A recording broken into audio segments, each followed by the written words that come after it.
नमस्कार, मैं रचना Sharma चढ़ीगढ़ time TV देख रहे सभी दर्शकों का स्वागत करती हूं। आप देख रहे हैं हरियाणा के समाचार। समाचारों की शुरुआत से पहले एक नजर आज की मुख्य सुर्खियों पर।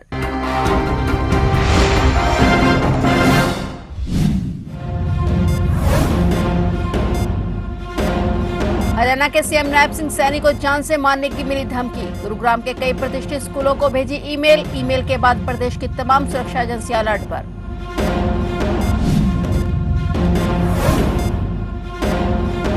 हरियाणा में राज्यसभा की दोनों सीटों को लेकर सियासी हलचल। राज्यसभा चुनाव में उलटफेर की रणनीति, शाह के करीबी को भेजा गया हरियाणा।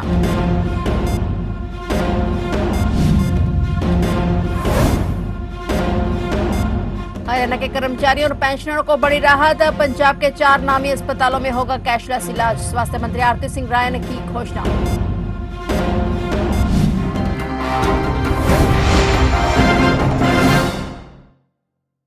और अब समाचार विस्तार से।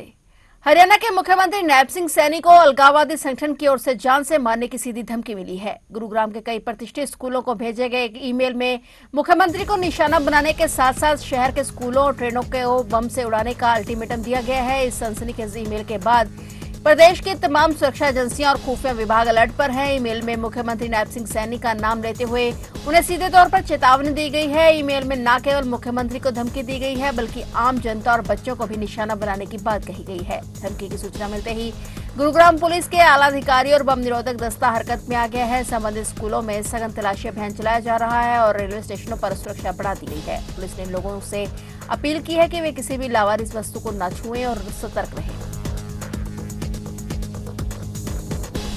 हरियाणा में राज्यसभा की 2 सीटों को लेकर भाजपा और कांग्रेस रणनीति बना रहे हैं। भाजपा ने गुजरात के उप मुख्यमंत्री एवं गृह मंत्री को केंद्रीय पर्यवेक्षक नियुक्त किया है। उप मुख्यमंत्री को केंद्रीय गृह मंत्री अमित शाह का करीबी माना जाता है। हरियाणा में राज्यसभा की दोनों सीटों को लेकर सियासी हलचल तेज हो गई है। भारतीय जनता पार्टी ने इस अहम चुनाव के लिए गुजरात के उप मुख्यमंत्री एवं गृह मंत्री हर्ष सांघवी को केंद्रीय पर्यवेक्षक नियुक्त किया है। 41 वर्षीय सांघवी को पार्टी ने राज्यसभा चुनाव की रणनीति को मजबूत करने और दोनों सीटों पर जीत सुनिश्चित कराने की जिम्मेदारी सौंपी है। सूरत के मंजूरा विधानसभा क्षेत्र से विधायक सांघवी को केंद्रीय गृह मंत्री अमित शाह का करीबी माना जाता है और ऐसे में उनके हरियाणा आने की राज्यसभा चुनाव में बड़े राजनीतिक घटनाक्रम की संभावना से जोड़कर देखा जा रहा है। राज्यसभा की 2 सीटों के लिए 3 उम्मीदवार मैदान में हैं। भाजपा नेतृत्व को भरोसा है कि सांघवी अपनी रणनीतिक क्षमता से पार्टी के लिए अनुकूल माहौल तैयार करेंगे। फिलहाल राज्यसभा चुनाव को लेकर प्रदेश का राजनीतिक माहौल लगातार गर्माता जा रहा है।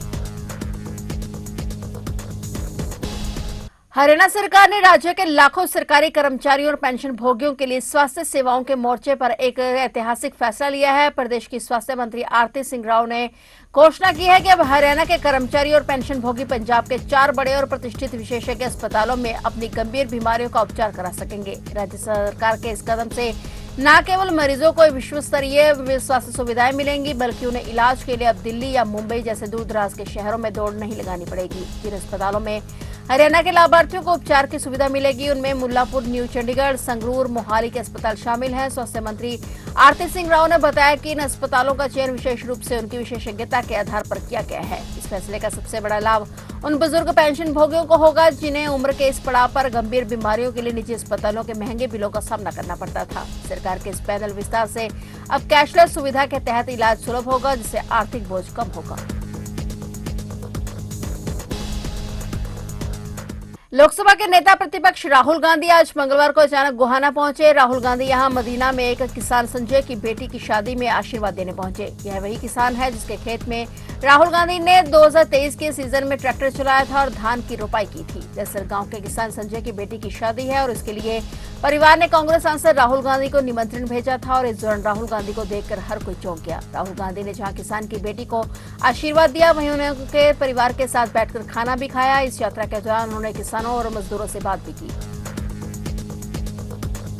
फरीदाबाद में एसबीआई की सेक्टर 15 स्थित शाखा में लॉकर तोड़ने के मामले में पुलिस ने बैंक मैनेजर समेत 4 को हिरासत में लेकर काफी देर तक पूछताछ की और इसके बाद 4 को गिरफ्तार भी कर लिया है। इनमें तत्कालीन बैंक मैनेजर प्रीति कटारिया, एके सिंह, भावना नरवाल और वेंडर नीरज शर्मा शामिल हैं। वेंडर नीरज शर्मा ने अग्रिम जमानत याचिका लगाई थी जिसको कोर्ट ने खारिज कर दिया था। जानकारी के मुताबिक सेक्टर 15 निवासी चार्टर्ड अकाउंटेंट डीसी गर्ग ने पुलिस को शिकायत देते हुए कहा था कि उनका एसबीआई की सेक्टर 15 ब्रांच में 2014 से लॉकर है और उनका इस बैंक में अकाउंट भी है जिसको लॉकर की फीस कटती है और उनके पास लॉकर की चाबी भी है। उन्होंने लॉकर में लगभग 1 किलोग्राम सोना और लगभग 3 किलोग्राम चांदी के गहने रखे थे। उन्होंने 8 महीने पहले ही लॉकर ऑपरेट किया था और उसकी पत्नी नीलम लॉकर ऑपरेट करवाने गई, लेकिन बैंक कर्मचारियों ने उन्हें बताया कि उनका लॉकर वहां नहीं है। जब उन्होंने लॉकर नंबर बताया तो उन्होंने कहा कि वह लॉकर किसी और के नाम पर रजिस्टर्ड है। जब डीसी गर्ग ने लॉकर के अंदर रखे सामान के बारे में पूछा तो उन्हें संतोषजनक जवाब नहीं मिला। डीसीपी क्राइम मुकेश मल्होत्रा ने बताया कि चारों को गिरफ्तार कर लिया गया है। दस्तावेजी सबूत बैंक अधिकारियों के खिलाफ है।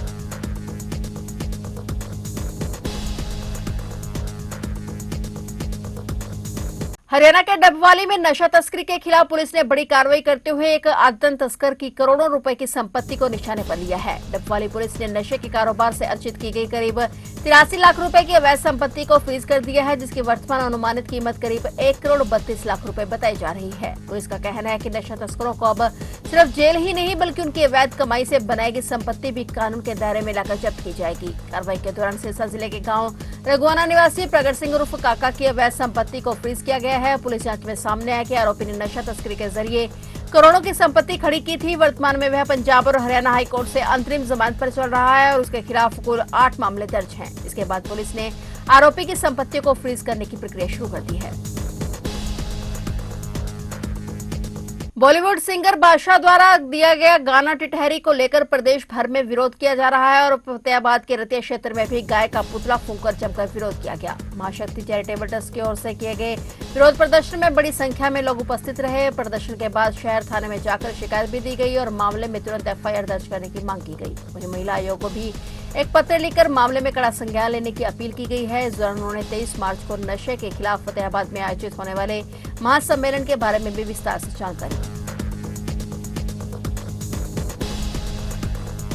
यमुनानगर के जगाधरी में अमेरिका के साथ हुई ट्रेड डील के विरोध में किसानों ने ट्रैक्टर मार्च निकालकर सरकार के खिलाफ प्रदर्शन किया। भारतीय किसान यूनियन के आह्वान पर निकाले गए इस मार्च में बड़ी संख्या में किसान ट्रैक्टरों और वाहनों के साथ सड़कों पर उतरे और अपनी नाराजगी जताई। किसानों ने चेतावनी दी कि अगर उनकी मांगों को अनदेखा किया गया तो आने वाले समय में आंदोलन और तेज किया जाएगा। जगाधरी के नाच मंडी से शुरू हुआ किसानों का ट्रैक्टर मार्च शहर के अलग अलग इलाकों से गुजरता हुआ जिला सचिवालय पहुंचकर समाप्त हुआ। 23 मार्च को पिपली से किसान रैली के माध्यम से बड़े स्तर पर विरोध प्रदर्शन करेंगे और इसके लिए लगातार बैठकों का दौर जारी है और किसानों को एकजुट किया जाता है। अग्रवाल युवा संगठन की ओर से 26वां वैवाहिक अग्रवाल युवक युवती परिचय महासम्मेलन का आयोजन 15 मार्च को किया जाएगा। अग्रसेन भवन सेक्टर 8 में यह सम्मेलन सुबह 9 बजे से शुरू होगा। संगठन के प्रधान रमेश शेदर के नेतृत्व में टीमें लगातार प्रचार प्रसार में जुटी हैं। उत्तर भारत में होने वाला यह सबसे पुराना आयोजन है जिसकी शुरुआत विवाह में फिजूल खर्ची रोकने और अग्रवाल समाज के युवाओं को एक अच्छा जीवन साथी मिलने के उद्देश्य के साथ की गई।